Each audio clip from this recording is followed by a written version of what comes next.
Hello, and welcome to a brand new episode of Soulful Synergy Hub. I am the Master Synergist, and I welcome you into my humble abode. Take your shoes off, enjoy a nice warm glass of port.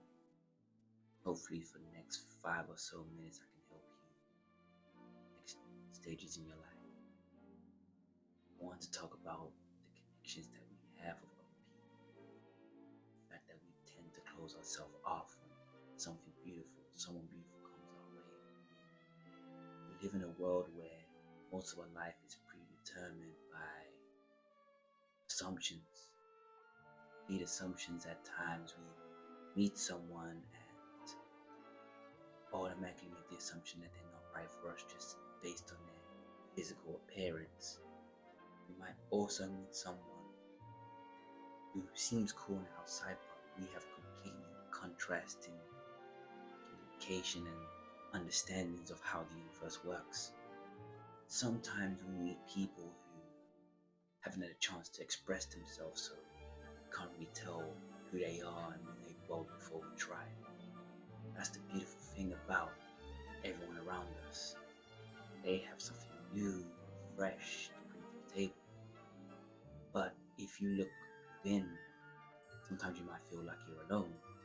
But what you might be missing is some of these actual people who you don't disagree with to be into your life in a different way.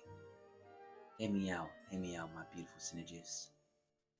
There was once a point in time where I was meeting people and we had nothing in common, which I perceived.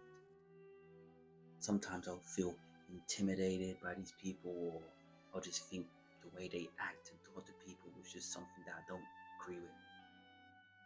I eventually realized that these people turned out to be the closest people in my life because fundamentally we had the same ways of thinking, even though we didn't necessarily agree.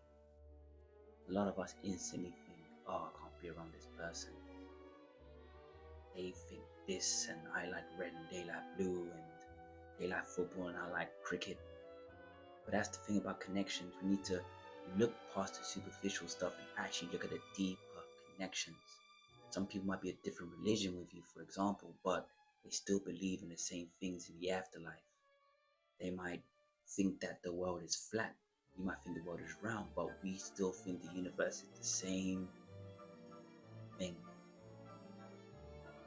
This is why we need to make sure that we open ourselves up more, not just to meet new people, but to hear new people's experience.